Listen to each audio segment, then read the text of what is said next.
Baik teman-teman, kita mulai kajian kita untuk meneruskan amalan penting yang saking pentingnya Allah wajibkan. Jadi cara membacanya begini filosofinya. Bukan sekedar membuat kita untuk ibadah lalu salah disimpulkan menjadi beban. Bukan. Allah itu baik nggak? Dari mana taunya? Ya ini kasih oksigen bebas nggak bayar. Kita sehat, kita diciptakan, diberikan kesempatan sampai hari ini kan? Ya salah dimaafkan, dosa diampuni, kan? Utang dikasih rezeki masih bisa bayar, seterusnya diberikan ketenangan. Bahkan masya Allah cukup pun hidup, tapi mewahnya tenang. Nah itu tenang itu, kenapa teman-teman sakinah didahulukan dari mawaddah? Di ayat tentang musyawarah itu kan sakinah dulu kan? Quran surah 30 ayat 21. Wa min ayatihi an khalaqalakum min anfusikum azwaja litaskunu ila sakinah. Wa ja'ala bainakum mawaddah ya, wa rahmah. Makanya sakinah, mawaddah dan rahmah. Sakinah itu ketenangan yang membawa kedamaian dalam kehidupan rumah tangga. Mawaddah dari kata maddah, kecukupan harta yang membuat kehidupan rumah tangga itu terasa lebih nyaman dan mudah. Oke. Rahmah, rasa kasih mendalam yang menjaga kerukunan di antara pasangan. Kenapa sakinah didahulukan dibandingkan mawaddah? Karena ketenangan, kedamaian, peace itu yang paling dasar dalam kehidupan rumah tangga. Kalaupun harta banyak tapi tidak tenang, maka tidak terasa nikmat kehidupan rumah tangganya. Ngujinya gampang, gini, pilih mana? Kaya tapi gelisah atau miskin tapi tenang? Nggak ada pilihan ketiga, dua aja. Kaya tapi gelisah atau miskin tapi tenang? Oh ya. Oke. Kalau terjebak dilema di antara dua cinta, cari yang ketiga gitu kan. Kaya tapi nah, emang susah gitu. Emang tenang itu penting sekali. Oke. Nah, teman-teman sekalian, prinsipnya begini, Allah itu kalau maksa kita pada sesuatu, Allah itu kan Maha Sayang. Karena itu kita sebut sifat sayangnya dalam semua kegiatan kita. Bismillahirrahmanirrahim. Ya Allah, aku kerjakan perbuatan ini karenamu yang dengan sifat kasihmu begitu dalam. Kalau aku salah, sayangi aku, luruskan perbuatan aku ini. Kalau ini enggak halal ya Allah, dengan sayangmu arahkan aku pada yang halal. Kalau ini enggak baik ya Allah, dengan sayangmu jauhkan aku dari perbuatan yang tidak baik ini. Di dunia rahmannya, di akhirat lindungi aku dengan sayangmu, rahimmu itu, sehingga dengan rahmatmu aku masuk surga. Itu bukti sayangnya Allah kita sebutkan dalam semua kegiatan kita. Disebutkan 114 kali dalam Al-Quran di mushaf. Bismillahirrahmanirrahim. Baik ya? Nah teman-teman, sifat wajib, cara memahaminya. Sifat wajib yang melekat pada ibadah tidak bisa dipisahkan dengan sifat sayangnya Allah. Ya, maaf, ini kelihatan? Luar biasa. Saya belum tulis sudah kelihatan. Imannya kuat sekali ya, belum saya tulis sudah kelihatan. Luar biasa. Hanya di musyawarah yang begitu. Wajib sama dengan sayang, rahmah. Ya, tak kenal maka kata ta'aruf ya. Ta'aruf. Kenal itu tidak harus selalu sayang. Anda kenal istri tetangga kan tidak harus sayang. Wajib sama dengan sayang, rahmah. Oke. Kita turunkan sekarang dalam bentuk aksiologinya, ya, aktivitasnya. Wajib itu hukum. Kita turunkan apa sih pekerjaan kita yang dihukumi wajib sebagai pengabdian kita pada Allah. Bisa kita ambil sholat. Kan ibadah pertama yang menjadi konsekuensi keberimanan kita kepada Allah. Ini penunjuk iman kita itu sholat. Dalilnya Quran surah ke-20 ayat 14 dikuatkan di Quran surah kedua di pertengahan ayat 143. Innani anallahu la ilaha illa ana fa'budni wa aqimis salata lidzikri. Innani, sungguh aku tegaskan padamu, tanamkan ini dalam hatimu yang paling dalam, sungguh akulah Allah. La ilaha illa ana, tidak ada yang layak dipertuhankan kecuali aku. Nanti di ayat lain kita diminta menggunakan rasionalitas kita, logika kita untuk mencari kebenaran statement Allah ini. Bahkan Allah katakan kalau kamu nggak percaya compare aja supaya kamu tahu bahwa aku adalah benar Tuhan. Silahkan komparasikan dengan yang mengklaim Tuhan. Keluarkan sifat-sifat Tuhan mesti bagaimana, yang bukan sifat ini pasti bukan Tuhan. Dan itu hanya akan ditemukan kepada sifat-sifat Allah saja. Ya, nanti lain waktu kita mengaji masalah itu sampai kita bisa menggunakan logika kita sampai menyimpulkan bahwa dengan ilmu itu kita menemukan Allah. Pasti pakai ilmu. Ilmunya disebut akidah.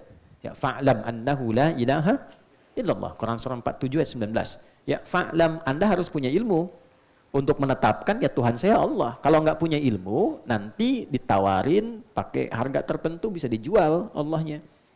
Ya, sekarang pakai sembako udah hilang Allahnya. Kasih sarung ada yang hilang. Ada satu lagi dikasih kata-kata angin surga, aku mencintaimu, hilang tuh Allahnya. Berarti tanpa ilmu sehingga nggak kuat pondasinya.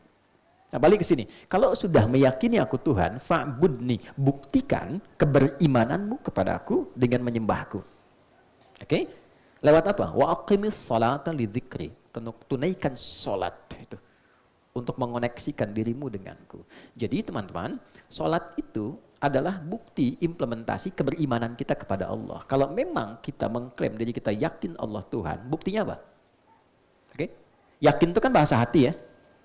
Yakin itu kan hati kan, pekerjaan hati. Nah, setiap yang ada di hati itu butuh pembuktian. Kalau nggak dibuktikan, Anda nggak tahu keadaan hatinya bagaimana. Dari mana tahu hati seseorang sedang senang? Dari wajahnya, dia gembira, dia senyum. Dari mana tahu sedih? Dari ekspresinya. Ya kan? Dari mana tahu kalau suami mencintai istri, suami istri mencintai anaknya? Dari kasihnya, dari perilakunya. Makanya sering saya katakan, kalau ada laki-laki mengatakan pada Anda perempuan, aku mencintaimu, jangan percaya. Ya betul. Katakan padanya, buktikan cintamu dengan menuliskan nama kita berdua di buku pernikahan kita. Bikin status. Oke? BPKB ya, buku pernikahan kita. Mesti ada pembuktiannya. Kalau nggak ada itu nggak dibuktikan. Oke? Nah, sekarang yang tertinggi itu kan iman. Iman tuh yakin tanpa ragu, itu iman. Pembuktiannya apa? Kalau cuma klaim saya beriman, tapi tidak ada pembuktian, maka nggak bisa dibuktikan imannya. Nah, maka pembuktian iman kita pada Allah itu lewat sholat. Karena itu sholat satu-satunya ibadah di dalam Al-Quran yang disebut dengan iman. Itu ditemukan di Quran surah kedua ayat 143 di pertengahan ayatnya. Wa ma kana Allahu liyudhi'a imanakum. Dan Allah nggak akan pernah sekali-kalipun, tidak akan pernah sekalipun menyia-nyiakan imanmu yang kau buktikan lewat sholat itu. Ayat ini berbicara tentang begini, kalau satu kali teman-teman itu sedang ke satu tempat, terus nggak tahu kiblatnya kemana, ya kan?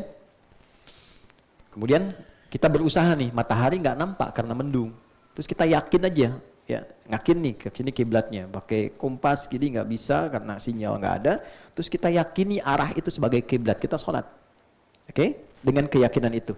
Nanti dalilnya ada di Quran surah kedua ayat 115. Walillahil masyriq wal maghrib fa aina ma tuwallu fa thamma wajhullah. Milik Allah semua arah, timur dan barat. Jika engkau bimbang, engkau salat, maka bukan engkau yang menemukan Allah, Allah yang menemukan engkau. Jelas? Oke. Nah, iman itu dihargai. Jadi begitu kita menghadap ternyata salah kiblat setelah itu, tetap salatnya hukumnya sah. Tidak perlu mengulang.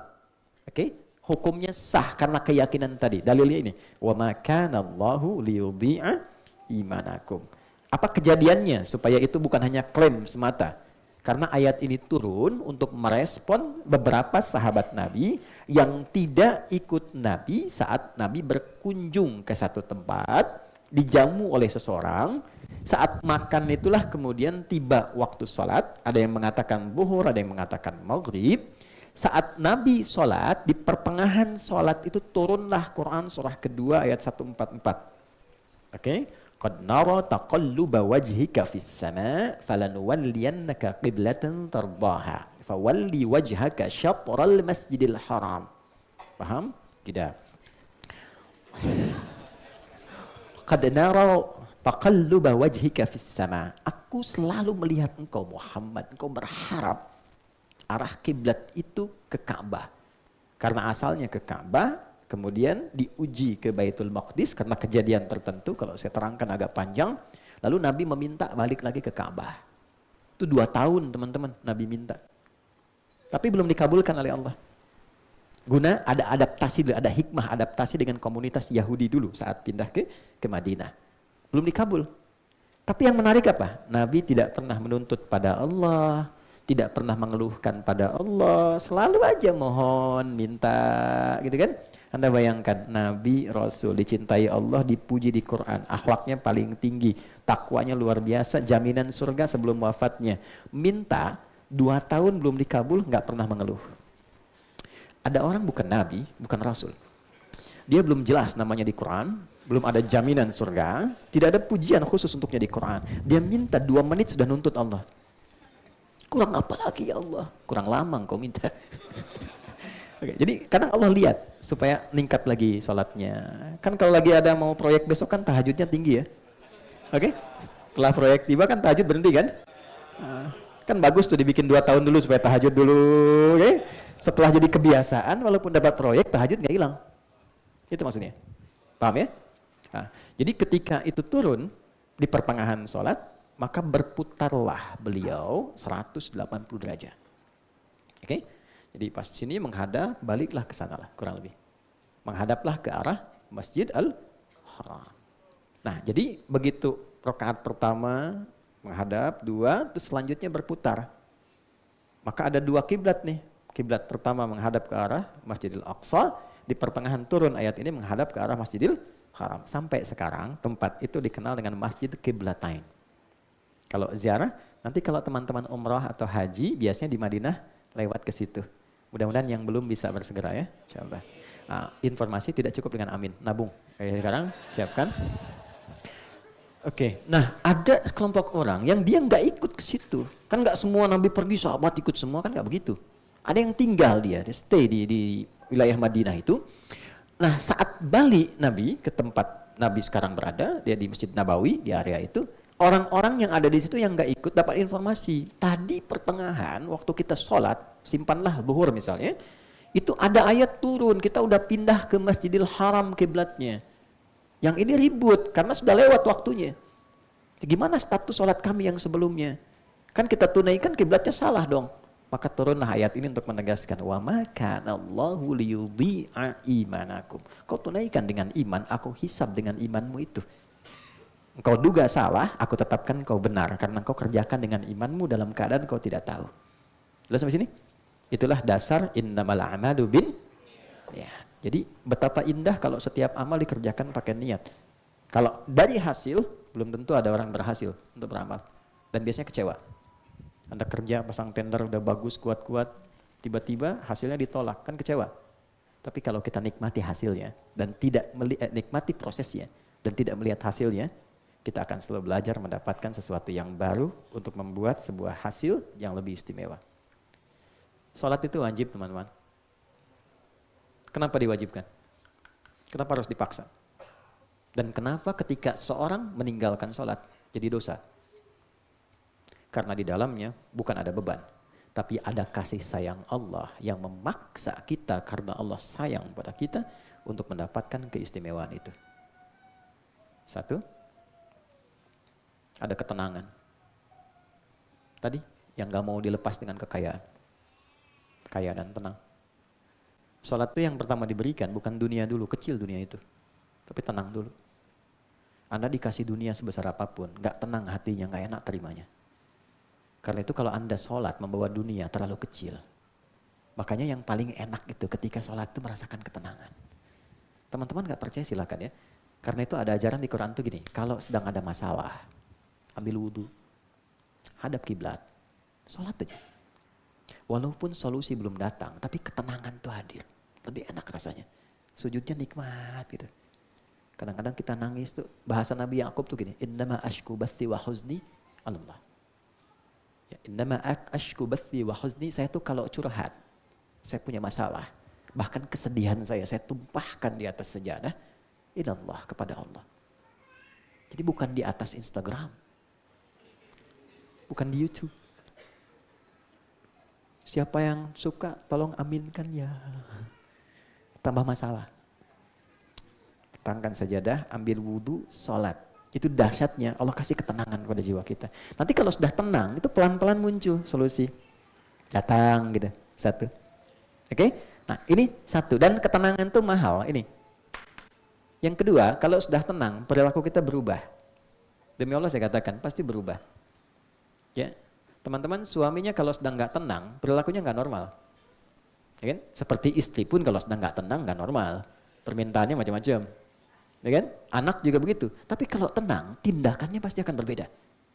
Jadi syahwatnya bisa ditekan, keinginan pikirannya pun bisa terarah. Segala sesuatu yang bersumber dari syahwat yang buruk disebut fakhsya, sesuatu yang bersumber dari pikiran yang tidak normal disebut dengan mungkar. Maka salat bisa mencegah seseorang dari perbuatan keji dan mungkar. Quran surah ke-29 ayat ke-45. Inna salata tanha 'anil fakhsya wal munkar. Tentang tenang, Quran surah ke-13 Ar-Ra'd ayat 28. Sudah? Pelan-pelan ya. Ala bidzikrillahi tatmainnul qulub. Yakinkan pada dirimu yang paling dalam, zikirmu bagus, hatimu tenang.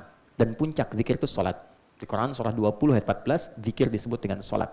Oke, wa aqimis salata lidzikri. Jadi, untuk apa kita dipaksa salat? Alhamdulillah, supaya lebih tenang.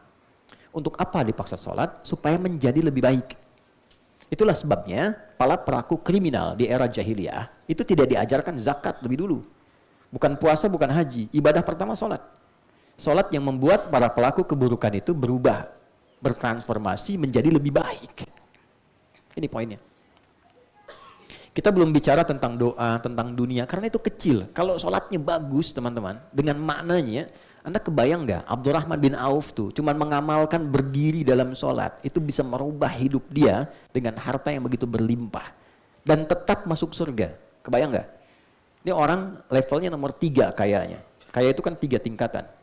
Kaya banget, kebangetan kayanya. Ini level kebangetan kayanya. Saya riset, itu valuasi hartanya kalau sekarang dihitung. Abdurrahman bin Auf itu 14.000 triliun. Ini risetnya nggak sembarangan, di riset doktora. Ya, dan diuji oleh 15 profesor. Itu 14.000 triliun. Bahkan ada yang menghitung lagi dengan kurs berbeda, 72.000 triliun. Ya, VOC itu waktu bikin saham, digabungkan satu konsorsium, itu nyampainya 11.000 triliun. Saya pernah ke Delft, ke Utrecht, kemudian ke Delft, menduduki markas VOC kurang lebih 20 menit. Dudukin lagi tuh, dudukin lagi kan. Nah, 20 menit lah kita lihat, itu Allahu Akbar, nanti kapan-kapan main deh ke sana. Itu tempatnya kecil, lebih besar ini. Tempatnya kecil, masuk, dia sewa tempat kecil, tapi gudangnya lebih daripada musyawarah. Tempatnya kecil, yang penting ada kantor kecil aja. Di seberangnya nanti ada aliran sungai, kemudian sekarang jadi restoran, itu besar gudangnya. Aliran kanal sungai itu tembus Samudra Hindia, nyambungnya ke kita, ke Nusantara. Jadi kalau dia ngambil rempah-rempah kita, dia bawa sampai depan gudangnya. Sekarang kanalnya ditembuskan ke 13 provinsi di Belanda. Jadi kalau macet di darat, dia masuk lewat sungai pakai speedboat. Ya, bayangkan, cuma 11.000. Abdurrahman bin Auf, satu orang 14.000. Jadi kalau Anda mau kaya, jangan nanggung. Betul, jangan nanggung. Makanya Nabi itu nggak heran sama orang kaya, biasa aja. Yang Nabi khawatirkan kaya tak bisa memanage kekayaannya. Oke, ini cuma berdiri. Ya, Ali bin Abi Thalib, praktek dari sholat, itu luar biasa kejeniusannya. Sampai matematika tuh luar biasa. Ya itu pakar bidang matematika. Sayyidah Aisyah tuh pakar bidang kedokteran. Orang nggak banyak tahu itu. Imam Syafi'i pakar bidang kedokteran. Ya, ada pengarang kitab Bidayatul Mujtahid, itu dikaji fikih komparasi, dikaji sekarang, itu penulisnya dokter bedah. Jadi orang sholat tuh bikin pintar. Dulu orang nggak ada sholat tuh jadi nggak pintar tuh nggak ada. Bikin pintar, bikin tenang, bikin hebat. Jadi kalau ada orang sholat tidak mendapatkan energi positif itu, berarti ada yang tidak tepat dalam penunaian sholatnya.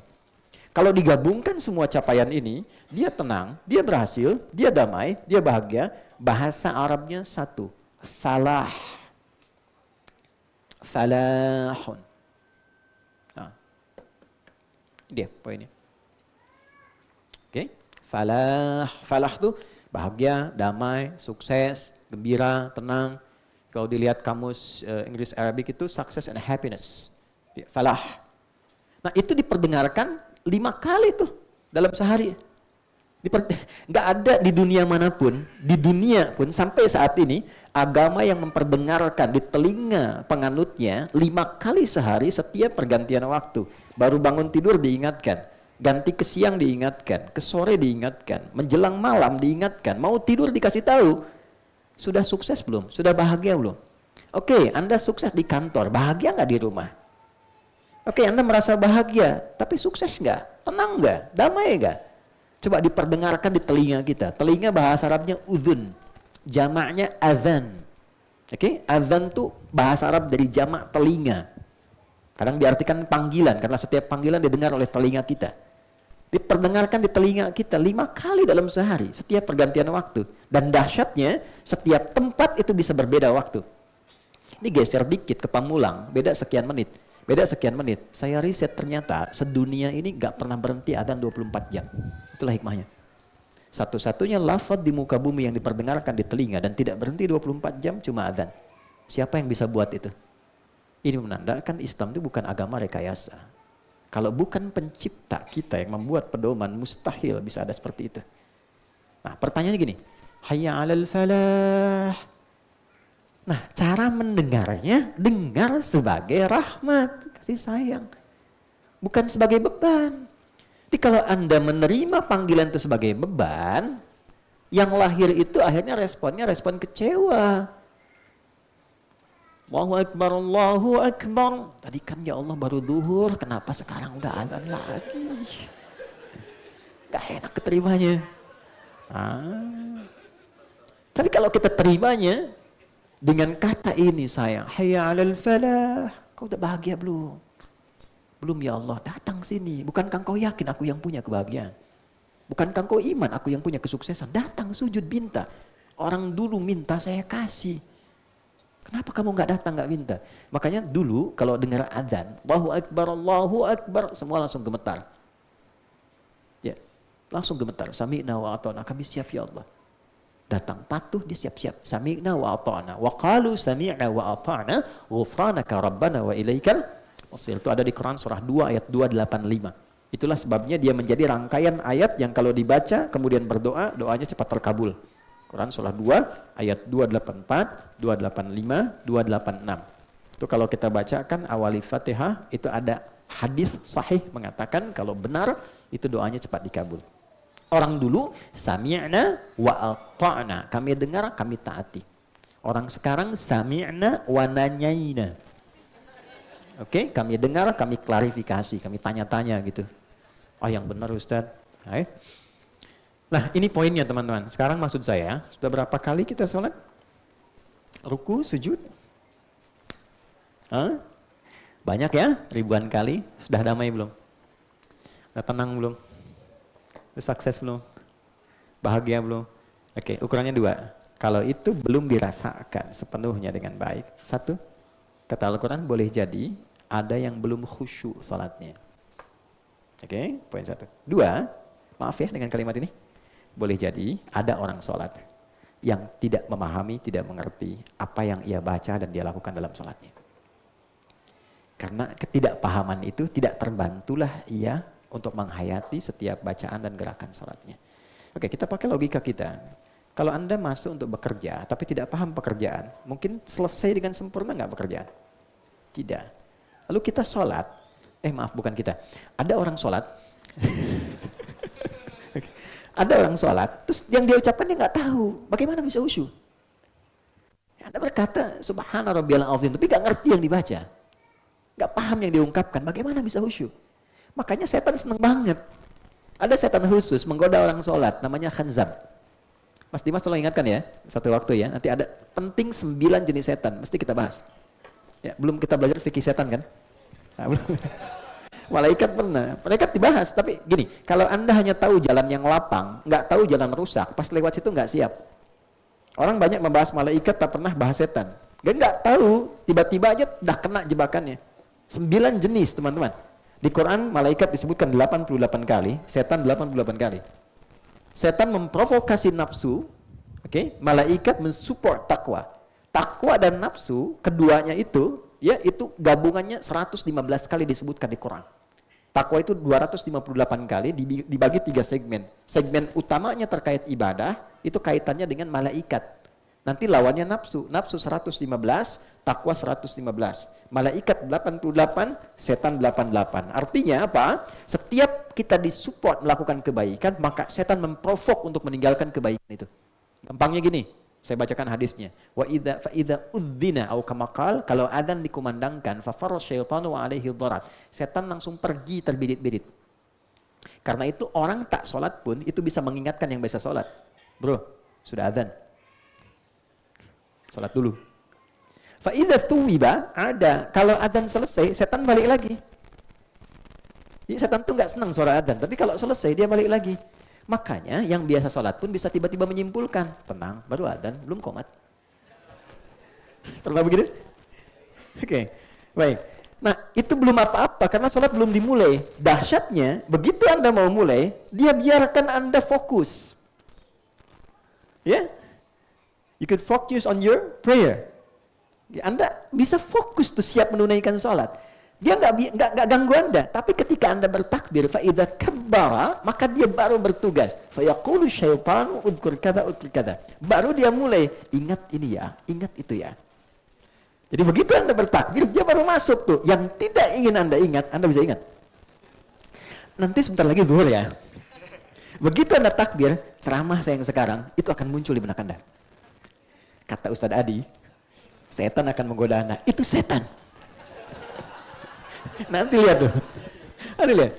Hatta la yash'ural musalli kam raka'atan yusalli. Sampai nanti ada orang sholat, dia tidak sadar berapa rakaat sedang menunaikan sholatnya. Berbeda enggak?